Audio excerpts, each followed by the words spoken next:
here is how to create a template for your wooden backer board. So I'm going to give you guys an 8 by 8 inch block of wood. And what you're going to do is you're going to create a letter on it with a font that you feel like best describes you as a person. And you're going to trace that onto your backer board. So the first thing you want to do to make your template is make a rectangle in PowerPoint or Microsoft Word or whatever. Just insert shape, and we should make ourselves a little rectangle. Okay. You're going to make sure that that rectangle or that square is 8 inches. So you can change the size of it by going to 8 here and 8 right here. And there you go. It doesn't need to be blue. It can be white. But this is just sort of giving us an idea for scale of how big we actually want our letter to be. Then I think that actually the best thing to do instead of going right into a text box is actually do a word art. And we're going to want to just choose one of these that already has an outline. And this will make more sense in a minute, but we're going to want to choose one that has like a white infill and maybe just an outline around it. Okay. And then my name is Mr. Christian. So I'm going to choose the letter C for my name. And then I'm going to find a font that I feel like best describes me as a person.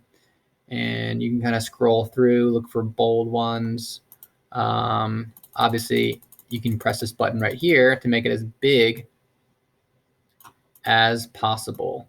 Like I said, we're going to want to make that letter fill up that square so that it's easier for us to trace, easier for us to cut, so on and so forth. So there we go. And don't love that one. Oh, you can kind of scroll through if you want to, looks like. And it changes that letter for you without even having to click on it. So you can sort of compare things. That's an interesting font. That's interesting. That one's nice. Good old Cooper Black right there. And, you know, I do like me some Cooper Black. I think I might come back to that one. Gaudy. I'm just looking for big, bold fonts that are easy. Joker Man. So, you know, of course, you have your choice of serif fonts and sans serif fonts. Serif, serif, sans serif. You can see right here that it actually has the word sans in the title of the font itself. Yeah, you know what? We're going to go with Cooper. There's modern.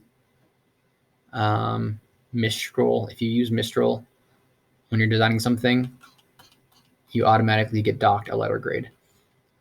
Cooper Black. There we go. Excellent.